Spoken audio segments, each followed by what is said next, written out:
If your child doesn't sit and study, then you need to watch this video. In this video, I'm going to tell you how you can teach your child what they need to learn without making them sit down and study. So children always want to move around, and this is very important for us to understand that children can only learn when they are moving. In fact, children learn by moving and by doing. Now, just moving will not make children learn, of course. So we need to have them do certain things that will actually help them learn the skills that they will need in school. Now, planning activities is not always easy, and not everybody has the time for them. What we can do instead of planning activities is involve children in household chores. So children want to do what we are doing. When you are folding clothes, when you are making rotis, you will find that your child wants to come and do these things. Now we feel that studying is more important than making rotis or dusting or folding clothes. So we keep pushing children away and telling them to go and sit and study. But it's very important to understand that while doing these chores, our children can learn so many different things. So in this video, I'm going to tell you about 5 chores that you can do with your preschooler to help them to learn faster. So the first chore that can really teach your child a lot is folding clothes. So folding clothes is a fantastic task. When your child has to fold clothes, they have to classify clothes. So these are socks, these are pants, these are shirts, and so on. Classification is something that they have to do in school all the time. Then they have to match. So if they're folding socks, they have to match the socks. Matching is another thing that they always need in school. So if you teach them how to fold clothes with you, if you allow them to fold clothes with you, they will decrease your work. It'll become a lot of fun for you because your child is involved. You will not have to scold your child for not studying, and your child will learn skills like matching, classification, and so on. The second chore that can really help your child learn a lot of things that they will require in school is laying the table. So when you're laying the table for 4 people, you need 4 plates. This teaches your child how to count. Then you need to place the glass at the left hand side of the plate. This teaches your child directions. It's the top left hand corner. The spoon is on the side. So all these things teach your child all about the directions.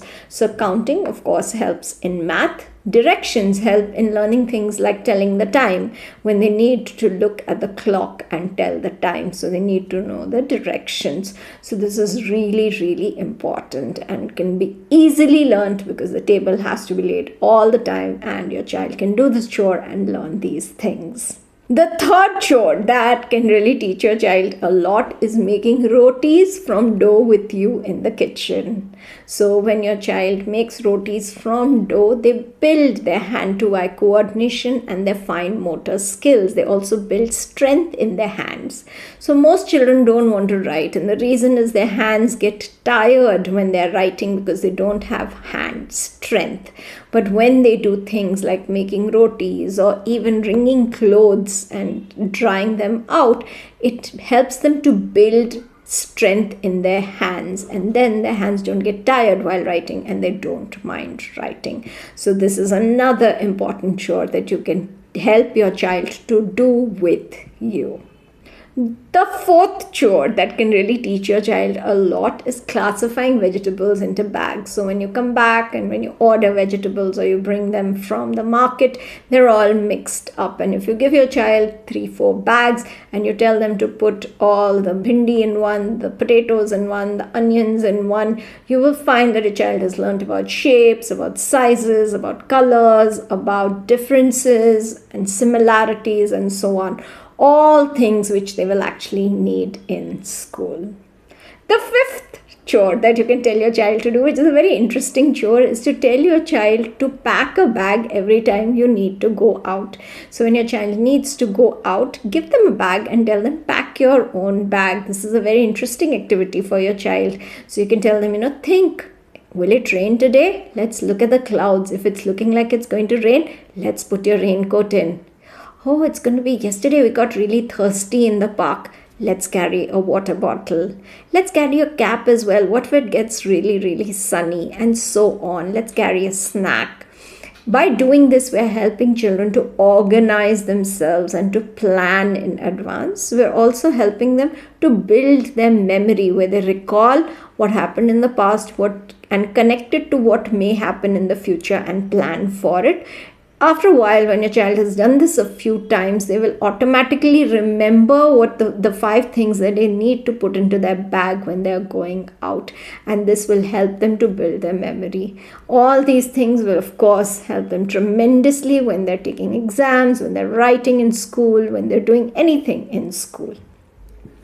So chores are actually really, really important. There are various studies that show that people who are really successful in life actually did a lot of chores when they were children. So we are usually, we have the mindset that chores are really not good for our children and they shouldn't do chores and someone else should do everything for them and they should only sit and study. But they cannot sit and study. We have to involve them in household chores. That's how they learn. That's how their brain grows.